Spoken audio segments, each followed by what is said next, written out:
लड़की की गुड़िया समुद्र तट पर रहस्यमय तरीके से गायब हो जाती है। अचानक उसके पीछे से अजीब सी आवाज आती है।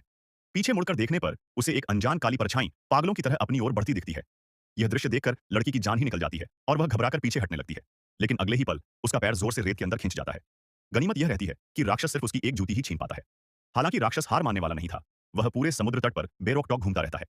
अगले ही पल वह लड़की की बहन को अपना निशाना बना लेता है। सौभाग्य से बहन की प्रतिक्रिया बेहद तेज होती है और वह एक छलांग में चट्टान पर चढ़ जाती है।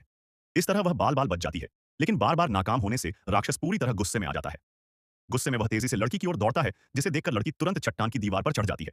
वहीं लड़का फुर्ती से मुड़कर एक तरफ हट जाता है, लेकिन राक्षस तब भी नहीं रुकता। वह समुद्र तट पर पड़ा बैग पकड़कर उसे जमीन के अंदर खींच ले जाता है। फिर जोरदार धमाके के साथ बैग के अंदर की चीजें चारों तरफ उड़ जाती हैं।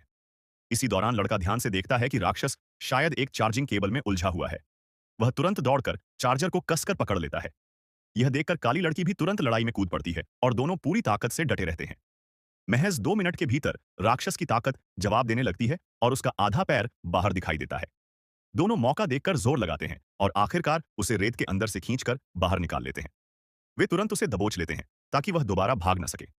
जब ध्यान से देखा गया तो पता चला कि वह तो एक सुनहरे रंग का बंदर है।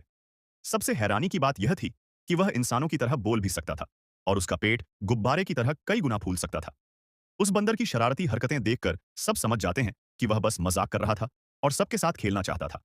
आखिर में वे हंसते हुए उस बंदर को सुरक्षित रूप से वापस प्रकृति में छोड़ देते हैं। वाकई कहना पड़ेगा, वह बंदर बहुत ही शरारती था।